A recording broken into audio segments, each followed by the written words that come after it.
अब हमारा टॉपिक है, जैसे कि ए इनवर्स निकालना सीख लिया तुम लोगों ने। इसके बाद हम आगे के टॉपिक कवर करते हैं। Solution of linear equation by matrix method. जो भी अब लीनियर इक्वेशन, पहले तो ए इनवर्स निकालते थे हम, नॉर्मल एक मैट्रिक्स दिया होता था।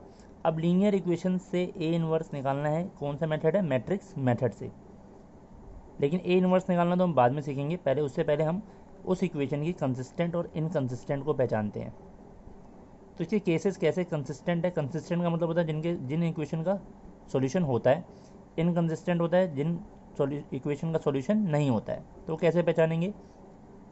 इसमें केसेस दो हैं, पहला और दूसरा। पहले केस में अगर ए का determinant is not equal to zero, मतलब ए का जब भी डिटरमिनेंट निकालेंगे, अगर वो जीरो नहीं है तो मतलब हो सकता है नेगेटिव वैल्यू हो सकता है पॉजिटिव वैल्यू हो, तो इक्वेशन इज़ कंसिस्टेंट। तो इक्वेशन क्या होंगी? कंसिस्टेंट होंगी, having unique solution. Unique solution मतलब एक ही सॉल्यूशन होगा। ठीक है। केस सेकंड समझते हैं। अगर इफ़ ए डिटरमिनेंट की वैल्यू जीरो आ जाए, ना तो नेगेटिव वैल्यू कोई आएगी ना ही पॉजिटिव, जीरो आ गई ए डिटरमिनेंट की वैल्यू सॉल्व करके, तो इसमें हमें दो चीज़ें चेक करनी पड़ेंगी। क्योंकि ए डिटरमिनेंट इक्वल टू जीरो आते ही या तो कंसिस्टेंट हो सकता है या इनकंसिस्टेंट हो सकता है। उसके लिए क्या करना है? पहले एडजॉइंट ऑफ ए निकालेंगे। एडजॉइंट ऑफ ए जब निकल जाएगा उसको बी से मल्टीप्लाई कर देंगे, बी मैट्रिक्स से। तो अगर वो ज़ीरो आ गया इक्वल टू, अगर उसे सॉल्व करके मल्टीप्लाई करके सॉल्व करके ज़ीरो आ गया, तो इक्वेशन इज़ कंसिस्टेंट। इक्वेशन क्या होगी? कंसिस्टेंट और हैविंग इन्फिनिटली मैनी सॉल्यूशन। उन इक्वेशंस के कितने सॉल्यूशन हो जाएंगे? मैनी सॉल्यूशन हो जाएंगे। ठीक है। इस केस में भी कंसिस्टेंट ही होगा अगर इन दोनों की मल्टीप्लिकेशन अगर जीरो आ गई तो। अगर इन दोनों की मल्टीप्लाई करके adjoint of A into B not equal to zero आया, नॉट इक्वल टू जीरो मतलब कि अगर कोई भी नेगेटिव पॉजिटिव वैल्यू जीरो को छोड़ के आ गई, तो क्या होगा? The equation is inconsistent. Equation क्या हो जाएगी?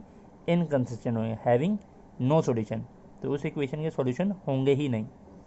सॉल्यूशन डज नॉट फाइंड या डज नॉट एग्जिस्ट कह सकते हैं। ठीक है। अब इन सबको कैसे समझते हैं, एक बार क्वेश्चन से समझते हैं। Examine the consistency of the system of equation. अब कंसिस्टेंसी को चेक करना है हमें, और सिस्टम ऑफ इक्वेशन दिए हैं, लीनियर इक्वेशन दिए हुए हैं। तो पहली इक्वेशन ये है, x plus two y equal to two, ऐसे ही दिया जाएगा। Two x plus three y equal to three. X y की टर्म इधर होगी और नंबर इधर होगा, इधर भी लीनियर इक्वेशन ऐसे फॉर्म में होगी। The system of equation can be A x equal to B. हमें क्या करना होगा? इस इक्वेशन को मैट्रिक्स फॉर्म में हमें पहले कन्वर्ट करना होगा। ये तो लीनियर इक्वेशन है, इसे कैसे सॉल्व करेंगे? तो पहले हमें मैट्रिक्स में कन्वर्ट करना पड़ेगा। वो फॉर्म कैसे होगी? ए एक्स इक्वल टू बी। तो यहाँ पे पहले हम एक मैट्रिक्स बॉक्स बनाएंगे। यहाँ एक्स का कोफिशिएंट लेंगे 1 और वाई का कोफिशिएंट है प्लस का 2। 1 और 2 एज इट इज़ लिख देंगे। रो वाइज ऐसे चलेगा, 1 2 2 3 2 3। फिर मैट्रिक्स बॉक्स बना देंगे। फिर इसमें वेरिएबल एक्स वाई है दोनों में, तो एक्स वाई को वर्टिकल लिखना है हमें, ऊपर एक्स नीचे वाई हमेशा। मैट्रिक्स फॉर्म हो गई, ये दोनों आपस में मल्टीप्लाई में होंगे।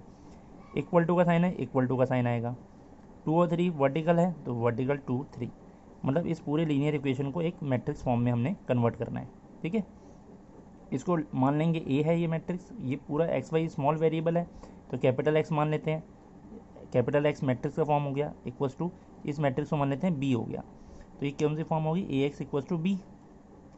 तो a x equals to be, ये इसलिए हम फॉर्म बनाते हैं कि ए इनवर्स निकलेगा या नहीं निकलेगा। तो ए इनवर्स को हमें बाद में लीनियर इक्वेशन में निकालना है, पहले कंसिस्टेंसी और इनकंसिस्टेंसी चेक करते हैं। तो सबसे पहले कंसिस्टेंसी चेक करने के लिए डिटरमिनेंट निकाला जाता है। तो ए का डिटरमिनेंट हो जाएगा। डिटरमिनेंट की वैल्यू कितनी आएगी? -1। -1 आएगा तो A is a non singular. Non singular मतलब कि जीरो नहीं आया तो नॉन सिंगुलर हो गया। तो therefore A inverse exist, यहाँ पे ए इनवर्स एग्जिस्ट होगा।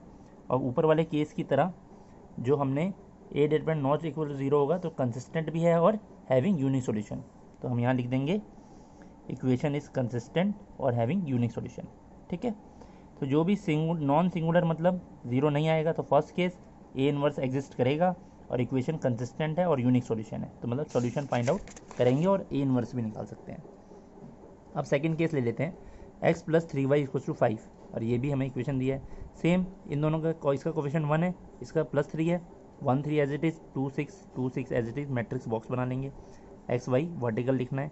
इक्वल्स टू 5 8 यहाँ पे एज इट इज़ आ जाएगा। इसको ए मान लेंगे, इसको पूरा कैपिटल एक्स मान लेंगे, इक्वल टू बी मान लेंगे, तो a x equal to b form बन गई। लेकिन हमें कंसिस्टेंट और इनकंसिस्टेंट चेक करना है पहले, तो ए डिटरमिनेंट निकालेंगे, ए मैट्रिक्स का डिटरमिनेंट हमें फाइंड आउट करना है, तो 0 आ गया। ए डिटरमिनेंट 0 आने पे हमने पढ़ा था 2 केसेस होंगे, ठीक है। तो ये तो ए इज अ सिंगुलर मैट्रिक्स हो गया ना, क्योंकि ए डिटरमिनेंट की वैल्यू क्या आ गई, 0 आ गई, तो सिंगुलर मैट्रिक्स हो गया, ये हम बता सकते हैं।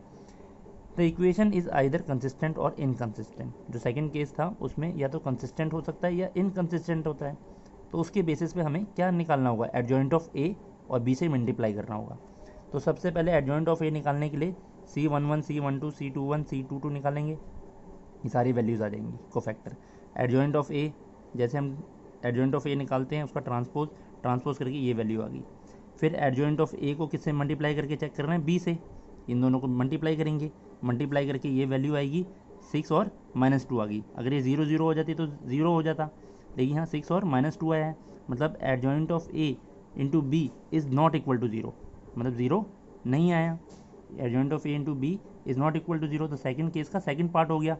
तो इसका मतलब solution of equation not exist, solution नहीं निकलेंगे और ए इन्वर्स भी नहीं निकलेगा। जिनके सॉल्यूशन नहीं निकलेंगे उसमें ए इन्वर्स भी नहीं निकलेगा, और इट इज़ इनकंसिस्टेंट। जो इक्वेशन है वो क्या होगी, इनकंसिस्टेंट हो जाएगी, ठीक है। तो ऐसे ही कंसिस्टेंट और इनकंसिस्टेंट को पहचानना है हमें।